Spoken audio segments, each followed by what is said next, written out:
السلام علیکم ورحمۃ اللہ وبرکاتہ۔ بچوں، آج کا ہمارا ٹاپک ہے روزہ۔ اس سے پہلے کہ اس میں ہم نے نماز دیکھے تھے، آج ہم روزہ دیکھیں گے۔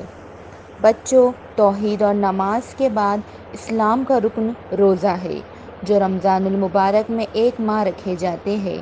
یہ ہم سب پر فرض ہے اور ہر مسلمان کے لیے ضروری ہے کہ رمضان المبارک میں روزے رکھے۔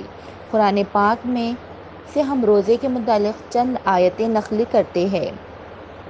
سورہ بقرہ پارہ نمبر 2 آیت نمبر 182۔ اے ایمان والو، تم پر روزے فرض کیے گئے جیسے تم سے پہلے لوگوں پر فرض کیے گئے، تاکہ تم پرہیزگار بن جاؤ۔ اور پھر فرمایا،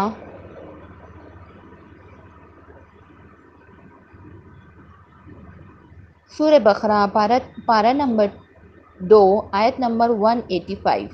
رمضان کا مہینہ وہ ہے جس میں قرآن نازل کیا گیا، جس میں لوگوں کے لیے ہدایت اور نشانیاں ہیں، ایسی ہدایت کی باتیں جو صحیح اور غلط میں فیصلہ کرنے والی ہے۔ تو جو اس مہینے کو پائے روزے رکھے۔ جزاک اللہ خیر۔